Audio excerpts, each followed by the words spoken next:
Hey everybody, welcome to Drive Thru Board Game Blog number 10. This is for July 18th, 2013. So probably the most requested topic that I get asked about, recently anyway, is sort of my top 10 two-player games. It's games strictly for two, they're made for two, they don't support any more players, just two-player. So I'm going to give you 10 games, but it's not a top 10. Basically what I did is I broke into three categories. Sort of like an Ameritrash category, a war game category, because, you know, war games are mostly two-player for the most part. And then kind of a lighter, maybe Euro-y, sort of gateway-ish, sort of two-player, think like Lost Cities or something, kind of along that line. I would start with three games in each category, so three war games, three sort of Ameritrash games, and then three Euro games. And then I have a favorite of mine from one of those categories. So there will end up being 10 games, but they're not necessarily in order, but I do have a favorite.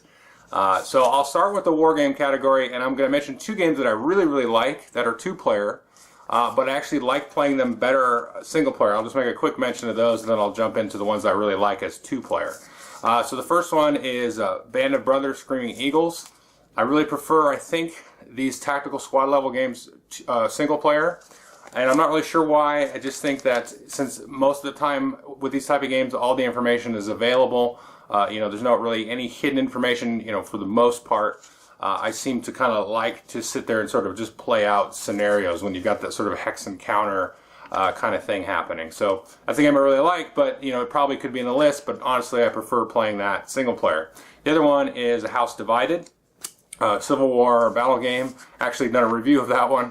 Also another game that I prefer that single player. I do like it two player, but again, I get kind of into historical mode, sort of my imagination kicks into gear, kind of what if scenarios happen, and I tend to like to be a little bit more methodical and plotting, and maybe even like pull up a little bit of history or something and read it and go, oh, okay, that's why this is, you know, this rule is like this or that. So those are two games, war games, but, you know, I like them single player. So let's just jump into the war games that I like two-player.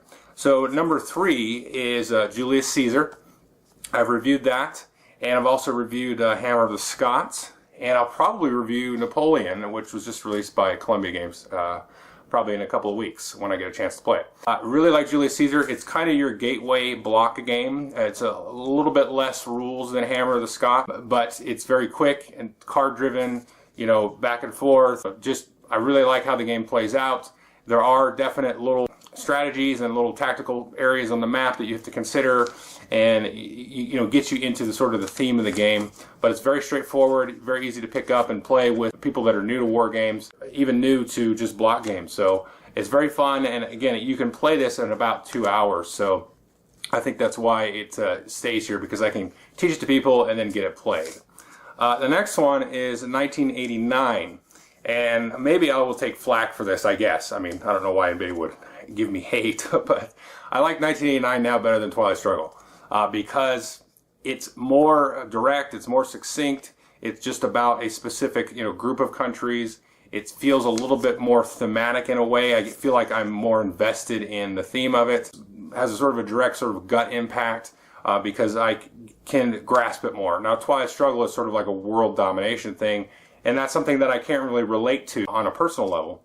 I don't know. That seems pretty far out there. I think things are, the devil is in the details with this sort of conflicts and ideologies battling each other. So that's why I like 1989. You have that sort of grassroots level stuff. You've got the different classes of people, the intelligentsia, and, you know, the regular folks and the working class and all that stuff. And all that stuff really comes out of the board and the cards and all that stuff. So 1989 is my number 2. And funnily enough, my favorite, I think, war game is No Retreat. And I haven't reviewed that, and I'm going to be very honest with you, I would probably flub that review. Marco Arenado's done a review of that, and there's a few other reviews off the top of my head I can't remember. But that is definitely my favorite war game, and I've played it probably 6 or 7 times now. But when I sit down to think about doing a review of it, it's also old and out of print, so there's not really a point in reviewing it, you know, for your sake. I really like that game. It just got a lot of stuff, a lot of the cards, all of the different tactical levels on the map and all that stuff. There's a fair amount of chrome and, you know, extra exceptions in the rules and things to that. I really enjoy it, and I really get into all the mechanics of this game specifically. Not necessarily the theme of this one, but I get into it more mechanically. where you've got the weather and then you got the calendar track and all the different cards, and the way that you can use cards either for like the effect, kind of like in 1989, or you can discard them for, you know, having the battle backs and all that kind of stuff. All I would do in a review with that would be really tell you it's cool mechanically and it's very interesting and it's exciting. But I can't do it. I have a hard time reviewing war games. I don't know why. I think my upbringing, I guess you could say, my gamer acumen was cut from, you know, my childhood and, you know, my Euro kind of development earlier in the century. So anyway, No Retreat is definitely my favorite though. So if you can find a copy for a reasonable price, or if they reprint it, I would say get into it. But if you're new, it's definitely a much heavier, more, you know, layered on rules and stuff. So it's not a light game by any means. So let's move into the next category, which will be the Euro-y kind of lighter games like a Lost Cities. Lost Cities is not on the list. Lost Cities is fine. It's okay. But, you know, everybody recommends that, so I don't feel the need to. And it's also not one of my, you know, 3 favorite. So the number 3 one here is Jambo. And Jambo I haven't reviewed, and I need to review it. There's plenty of good reviews on it. It's pretty straightforward. But the cool thing about this game that I really like is the way that you kind of have to like learn the deck. So it's kind of like learning all the cards in Magic or all the cards in Netrunner. And you have to really take all that into account, learn the timing of the different special effects, because you've got the guard cards, which are kind of like your counter spell. You know, you play that to block effects, and you kind of learn when certain effects are more powerful than others. Now, I haven't played with the expansions, and I have read online that you really should get the expansions. I don't really feel the need to. I mean, I want to just to kind of see what's there, but the game definitely is a complete package all by itself. So it's a unique game where it has that sort of lighter Euro-y feel, almost like a traditional card game, but it just has a little bit of extra of the trading of goods and the special abilities that don't really push it into super crazy Magic the Gathering combo-rific stuff, but you just have a little bit light flavoring of that. So that's a kind of very unique spot that it sits there for me. The number 2 one is Morels, which is a new game from last year. I think this game's very overlooked and underrated. I know there's been quite a few reviews on it. I don't want to fight with a reviewer, but I think people are like short shrifting it. So I kind of feel like I want to champion it a little bit more than it has been. You know, I think I've reviewed it pretty favorably, but I've actually grown to like it more since I've been playing it more since the time I reviewed it. It's very interesting, very unique.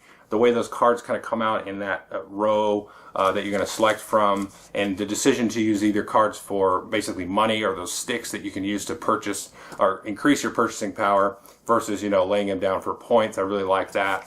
And then kind of the whole sort of, it's almost like push your luck, but not really. It's sort of like, okay, I'm going to kind of go down this path, kind of commit to it, and, you know, pick these certain kind of mushrooms and go after those because either they're going to give me a lot of money, they're going to give me a lot of points, and it plays really quickly. It's also very easy to teach, but I think it does reward multiple plays, and there is definite, you know, meaty little tactical decisions to make with that game. So anyway, a game I feel is a little bit overlooked, but you know, not too much. So the number 1 game, which is for sure overlooked, and I don't think anybody's reviewed it except for Calendel and Rico and myself, I'm pretty sure, is Court of the Medici. This is an amazing game. This is by far my favorite out of this group. It's basically like Scopa, if you've played that, which not a lot of people have played, but it has traditional cards, you know, sort of. They're basically just numbers, and there's a couple of cards with special effects.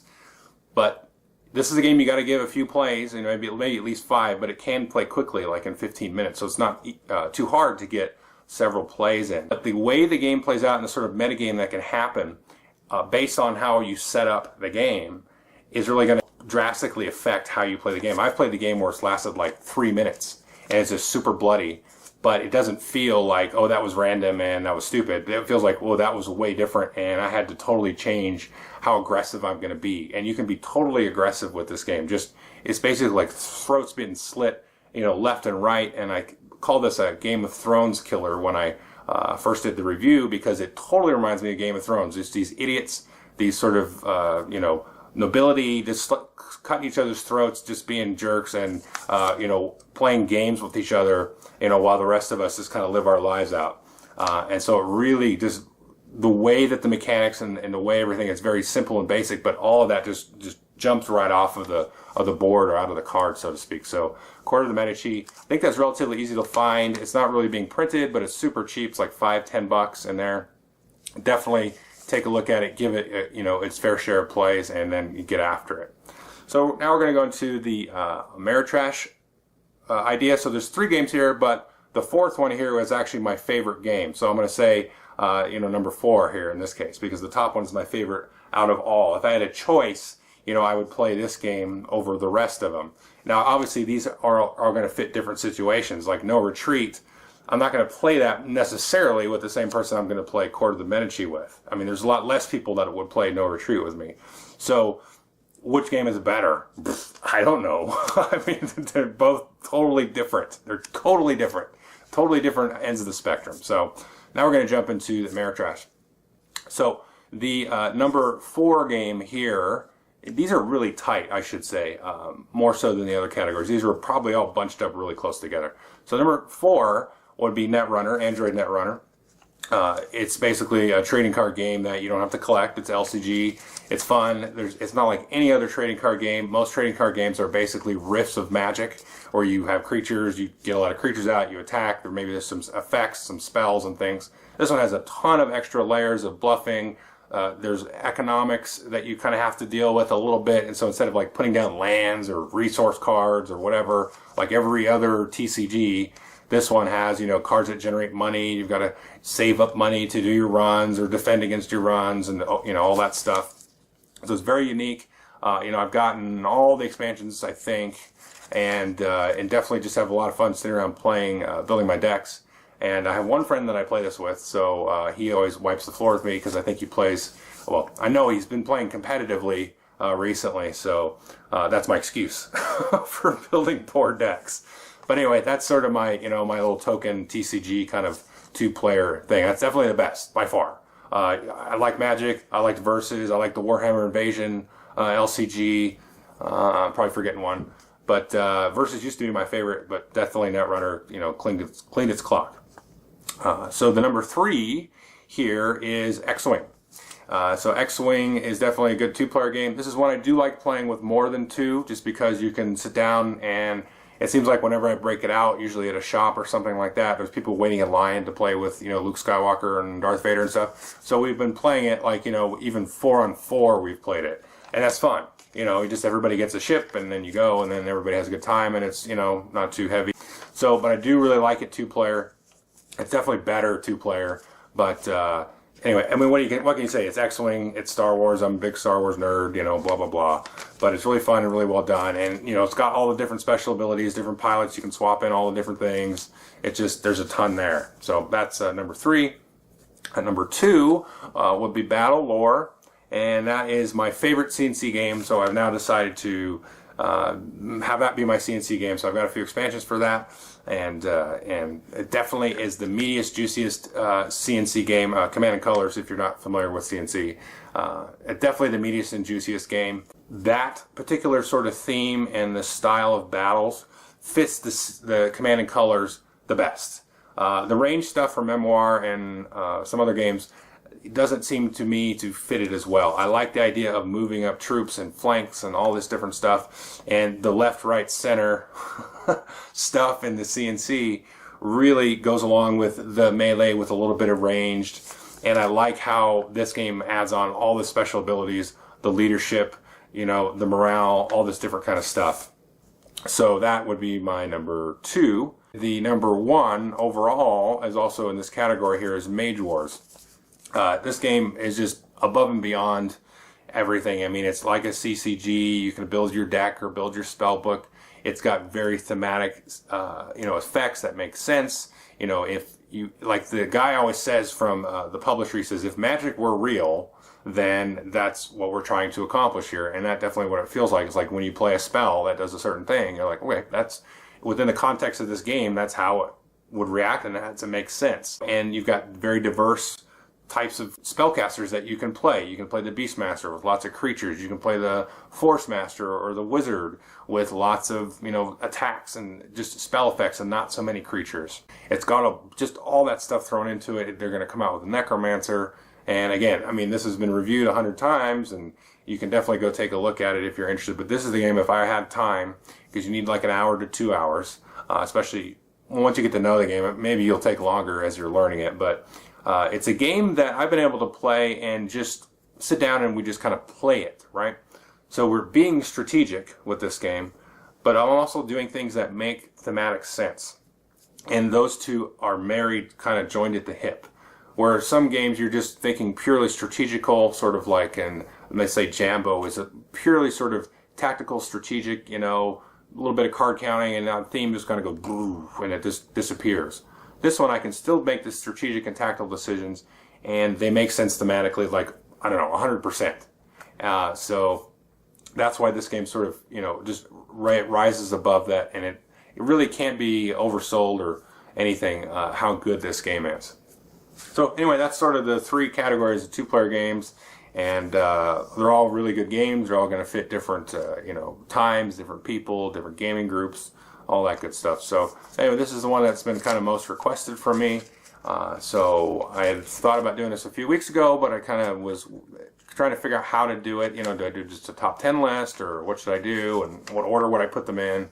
So I just kind of broke them up, and then I kind of picked my favorite, you know, out of that. So anyway. So I'll see you next week maybe, or in the next review. Thanks.